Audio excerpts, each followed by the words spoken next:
Dear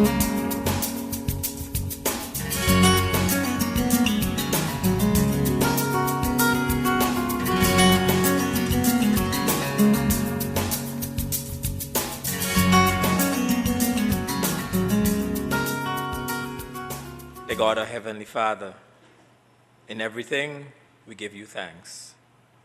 This afternoon we come giving you thanks for this opportunity that we can gather to celebrate yet another publication, the local author here in the Virgin Islands.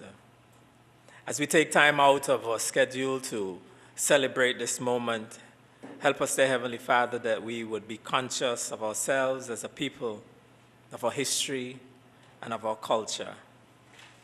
We commit everything into your hands. In Jesus' name we ask these things. Amen. Okay. Thank you very much, Dr. Smith. And the task is mine, the pleasant task is mine this afternoon to welcome all of you to this yet another book launch presented by the Department of Culture, Ministry of Education and Culture, along with the Department of Culture. And I am your chairperson this afternoon, Luce Hodge-Smith, Director for the Department of Culture. This is the 11th book that we have launched so far. And today we are launching the book, Building a Virgin Islands Sloop, Story of the Sea Moon by Mr. Jeffrey Brooks. Mr. Brooks is the curator of the Virgin Islands Maritime Museum at the H. Lavely Stout Community College and a history lecturer at the same institution.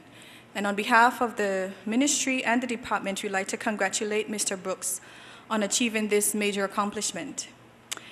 Now, Virgin Islands heritage is very rich, and it is renowned as well it's known for its boat building skills.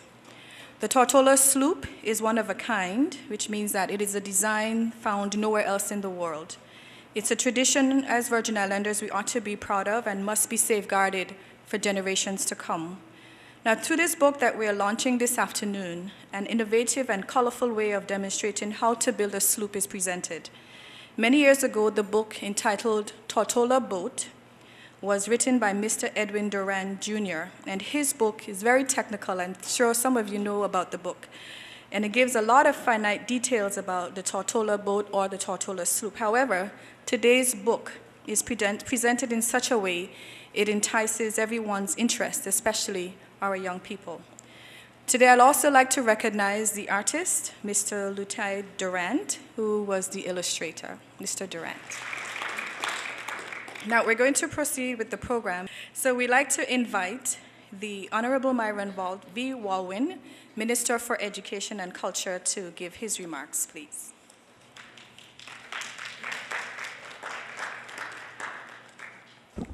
Thank you very much, Ms. Smith. And I was invited by Mr. Brooks because I'm perhaps the only person in the Virgin Islands who could look him straight in the eye. Thank you very much for inviting me, sir. Perhaps the governor could do it as well. He has to tiptoe a bit, but the protocol was very well established, so with your kind permission, I'd like to adopt it. The story of the Virgin Islands sloop, historically known as the Tortola boat, dates back to the 18th century, when the Virgin Islands traded throughout the Caribbean. This territory was one of 4 major boat-building centers in the Lesser Antilles. From the ashes of slavery and long before emancipation, enslaved and free Africans built sloops and traded produce with our Caribbean islands. These Virgin Islands raised cattle and produced ground provision, fish and charcoal, all of which were transported to neighboring United States Virgin Islands and throughout the Caribbean on a boat, a Virgin Islands sloop. During the riot of 1853, plantations were burned to the ground because of a rise in cattle tax. Due to this, a severe and austere lifestyle plagued the Virgin Islands, but the resilience of the Virgin Islands people emerged, and the free and independent spirit of our people fueled our desire to survive, and shipwrights and seamen from the Virgin Islands were born. They became known throughout the Caribbean for their solid work ethic and skills. Sailing became a part of our cultural identity, and a booming maritime industry was established. Our people constructed the tools needed to build sloops for trade, transportation, and commerce. And even when prohibition came along, they were industrious enough to use the sloops to trade rum between the islands. While the origination of the Virgin Islands sloop is not known, its unique design has been handed down through generations, thus creating and preserving aspects of our culture. A long overhang of the bow and stern profiles the Virgin Islands sloop with a distinctive dead rise known as moon shear, a boom extending beyond the transom, and the absence of a bowsprit characterizes the Tortola sloop. Today, we gather here to celebrate the documentation of this process and to launch the book, Building a Virgin Islands Sloop, the story of Simoon, which describes how to build the Virgin Islands sloop as told by Mr. Watson White, a local shipwright from Anegada. While building a sloop in 2013, he invited Mr. Brooks, our local author, to his home in Anegada to see this process in action. A year and a half later, Simoon, the sloop raced by the Premier of the Virgin Islands at the annual August Tuesday Festival race, was born. These annual cultural races, now in their 10th year since restoration, highlight this aspect of our culture and serves as a living museum to present generations. Mr. Brooks, you wear many hats. As the curator of the Virgin Islands Maritime Museum, the race organizer of the annual festival Sloop Shootout, and as a history lecturer at the 8th Avenue South Community College, your quest for knowledge on our maritime heritage is a testament to your dedication and commitment to this territory. One only has to visit the museum to see the rich culture from which we came. For all that you do and all that you will do, we thank you very much here in the Virgin Islands.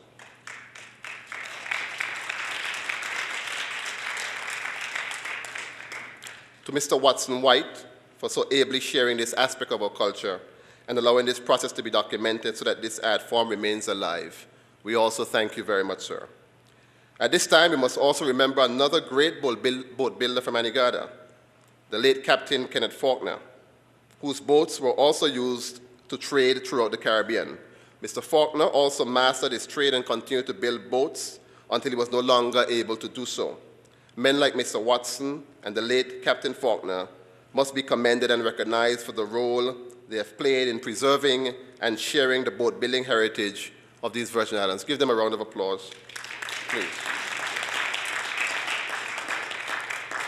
As we turn the pages of the book, therein lies beautifully illustrated artwork depicted by local artist Mr. Lute Tai Durant.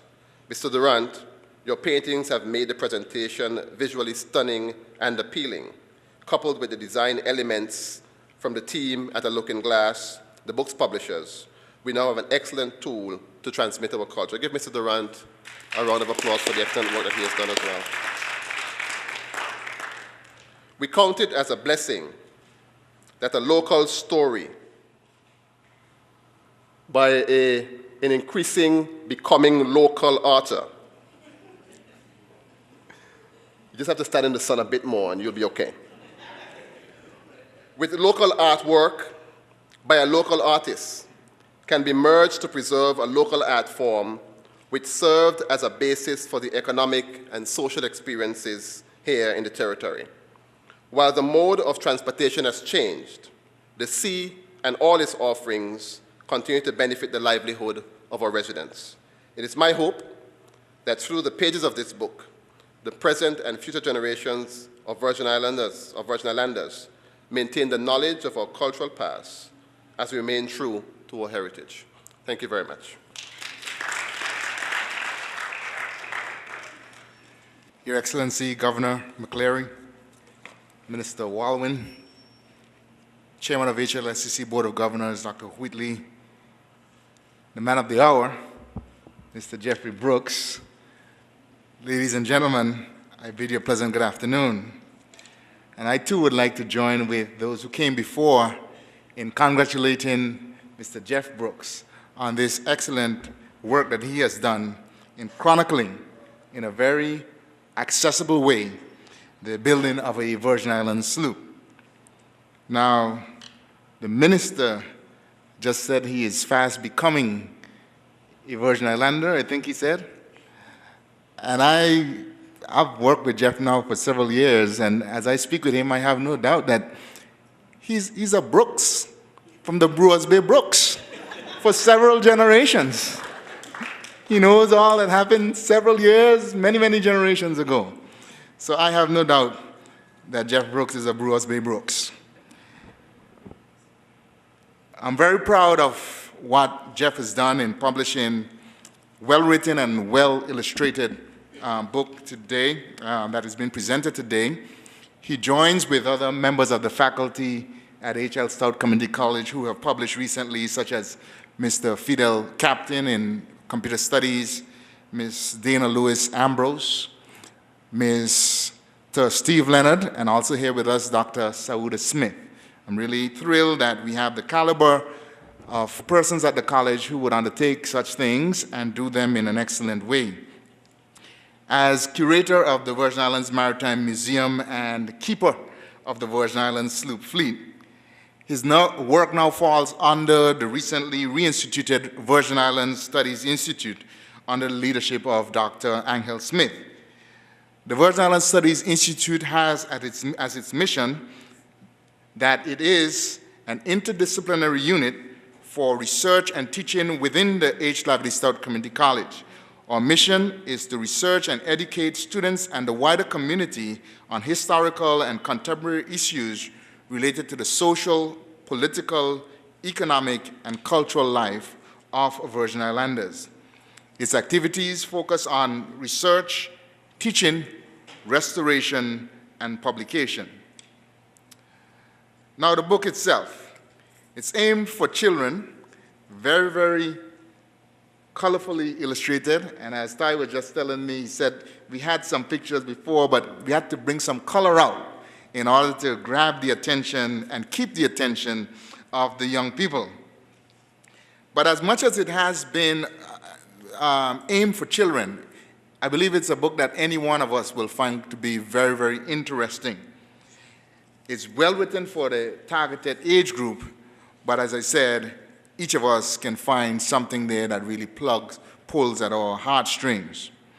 It tells of the how-tos of boat building, but it also gives insight into the context in which these boats were built and used.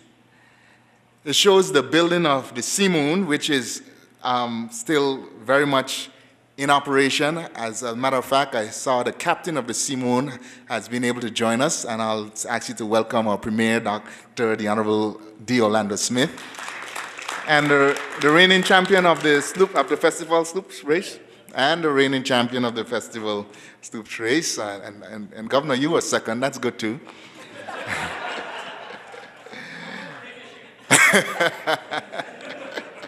So it shows the building of the Sea Moon. But as you read it, especially those of us who have been around here for a while, it will still call to mind not just the Sea Moon, but any vessel in any seafaring village here in the Virgin Islands. If you're from down on my side, you'll remember the stories from Mr. Jimmy Henley about the Kansi. And you hear about Mr. Hodge and the Havana and the Guyana, even all the way up to the Pride. But it is something that calls us home to who we are as Virgin Islanders. It shows the creative use of local raw material and the sustainable way in which those resources were used. The fact that the trees were not destroyed, but used on and on as the branches grew back and offered opportunities for further use in the future. Lessons learned in this book also include the parts of a boat, types of trees, and various types of trees used to build boats, and various types of hand tools. And of course, as mentioned by the minister, the book also has a hero. Unable to make it with us today, but Mr. Watson White, who the name was one that I've heard, if we speak to Jeff 4 times, at least 2 times he'll mention Watson White. And he's really, and I'm sure he will discuss how Mr. White helped him. But again, Mr. White, from my interaction with him, has been a true asset to us in helping us to chronicle this creative phase of our Virgin Islands heritage. On the surface, the book gives an opportunity for its readers to understand a fading skill, but at the heart, it is an opportunity for Virgin Islanders, particularly young Virgin Islanders, to learn about their heritage and take pride in the creativity and resourcefulness of our ancestors. In that vein, I hope that this book will reawaken a love among young Virgin Islanders for the sea and all that she holds for us, and help us to realize that there are resources in all parts of the world. And in 2013, here in the Virgin Islands, we must find ways to best recognize them and use them in a sustainable way for our benefit. Jeff, again, I offer sincere congratulations to you and wish you every success in the future. We're going to call the author of the hour, Mr. Brooks, to give his response, please. Good afternoon, everyone.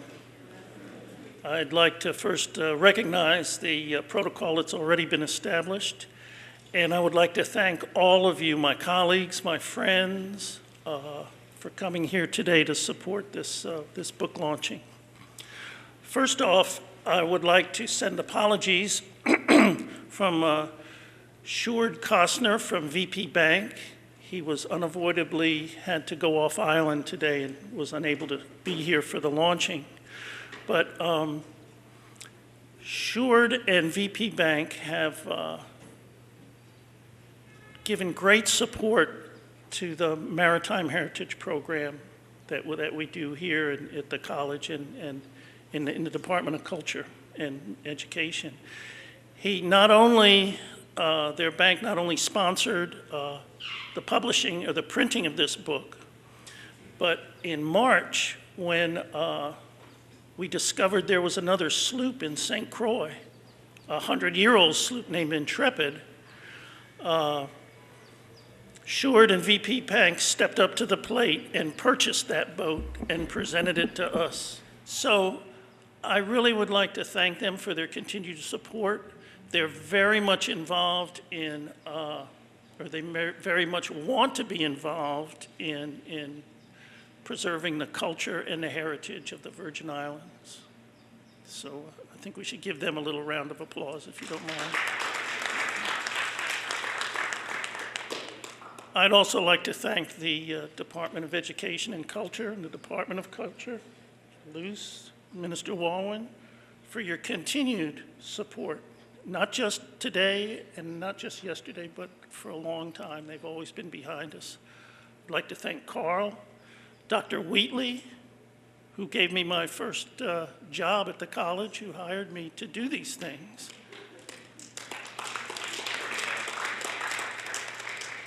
And boss, thank you. You gave me the best job in the whole world. I'd like to thank Tracy O'Day, and if she could stand up, wherever she is, there she is. Tracy is now with the college, but she was with a Looking Glass, and she was the first person I approached about doing this book in this manner. And she was the one responsible for actually getting the ball rolling and having this thing happen today. So thank you very much, Tracy.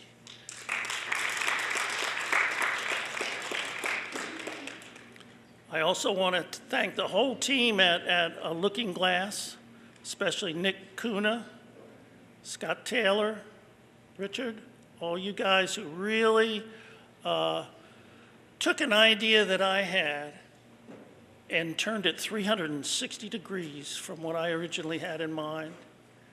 And it was Nick, who's the creative director, who came up with the idea of taking some of the photographs that I had done and having Lute Durant turn them into paintings.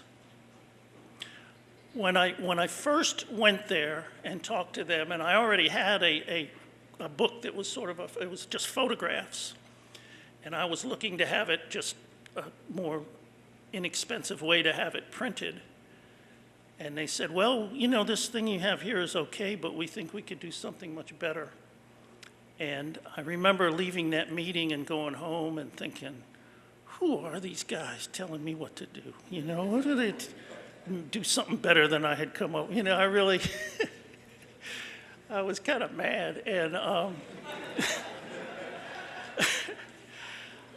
fortunately, I thought about it for a couple of days and went back and listened to more of what they had to say. And I would like to thank the good Lord for giving me patience and the ability to be able to listen to other people, because the end result is not anything at all like I ever would have imagined.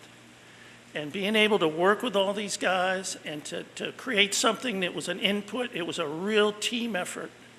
And Lute, you're the man.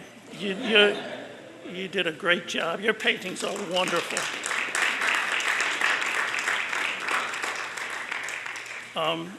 You'll notice in the book that I originally started with color photographs. And when they took, I don't know if half of them that we have in there are paintings now, but in order to not compete with the color of the paintings, the guys decided to take my color pictures and turn them into black and white.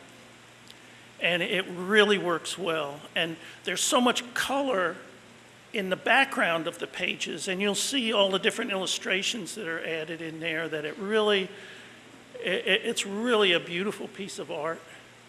And it's something that I think we really hit the target for the original audience that we're aiming for, and that is the youth in the primary and secondary schools in the Virgin Islands. The book can work for cruise ship passengers or as a coffee table book for anybody. But its primary mission is to preserve the maritime heritage of the Virgin Islands, to preserve the knowledge of traditional wooden boat building. And our whole program that we've started at the Maritime Museum and at the college has been aimed to start young and start the youth of the Virgin Islands at a young age understanding the importance of the culture that they belong to. And I hope, and we all hope, that this will be an important tool to achieve that mission. We're making this book as affordable as possible. We're giving free copies to the schools, to every school and library in the territory. And I hope that it's something that everybody enjoys. And I would like to thank everybody once again for all their support. Thank you.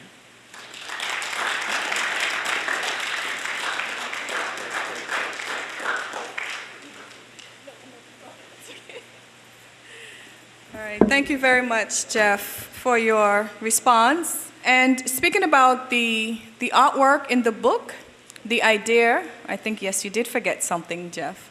The idea is to have the prints for sale. Unfortunately, they are not ready at the moment, but we do have some of the paintings back there. You can take a look at the end, and they will be copied, and we will have them available for you to purchase at some point. We will advertise where they can be purchased. And it is hoped that, we can also have them signed by Mr. Durant. So we'll let you know when they are available. Okay, moving right along, we're going to do the usual of presenting copies of the book. So first up, we're going to get the books, and we're going to call on Honorable Walwyn to come and receive his book, and they are signed by both Mr. Brooks and Mr. Durant. And this will be followed by a representative from the Library Services, Department of Education. We have the Acting Chief Education Officer with us, Mrs. Jillian Douglas Phillips, the Department of Culture, and the Archives Unit. Walwyn, it's our pleasure to give you this autographed copy of the book. Thank you. We hope you enjoy it. Come on.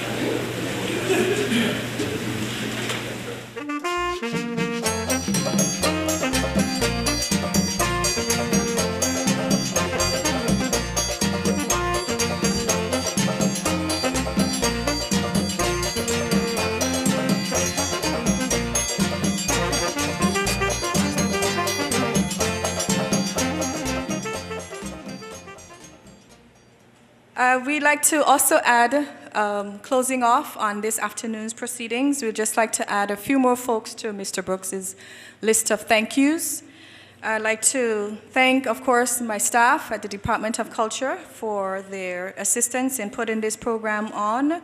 Our information officer, Ms. Colleen Penn from the Ministry of Education and Culture, the staff and management of the Facilities Management Unit, and of course the staff of the GIS, the Government Information Services, And of course, you, the supporters, our presenters this afternoon of remarks. Thank you all for being here. We thank each and every one of you for your attendance this afternoon despite the weather. And please join us in having a book signed.